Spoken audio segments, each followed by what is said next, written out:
আর উত্তরবঙ্গে লাগাতার বৃষ্টিতে বালাসোর নদীর জলস্তর বাড়ছে। পাহাড়ে বন্ধ অ্যাডভেঞ্চার ট্যুরিজম, প্রয়োজনে বন্ধ করা হবে যান চলাচল পর্যন্ত। টানা বৃষ্টির কারণে ইতিমধ্যেই জারি করা হয়েছে লাল সতর্কতা। আরো জানাবেন ফোন লাইনের সঙ্গে রয়েছেন প্রতিনিধি রিনা কুমার। রিনা, ঠিক কি পরিস্থিতি?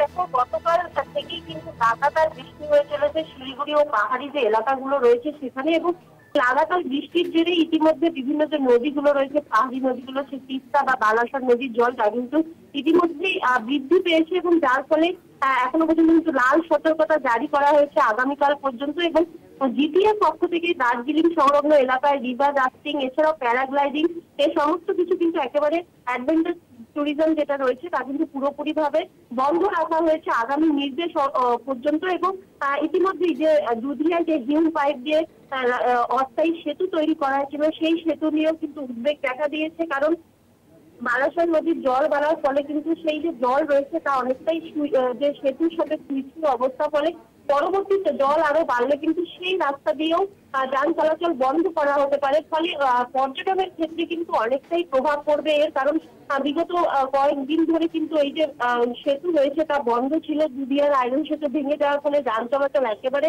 ব্যাহত হয়েছিল। সেক্ষেত্রে 4 দিন আগেই মাত্র এই দুধিয়া যে হিউম পাইপের অস্থায়ী সেতুটা যান চলাচলের জন্য সম্পূর্ণভাবে তৈরি ছিল। তবে ফের একবার এই সেতু বন্ধ হলে কিন্তু অনেকটাই ট্যুরিজমের ক্ষেত্রে অনেকটাই যে রয়েছে বাধার সম্মুখীন হতে হবে তাদের।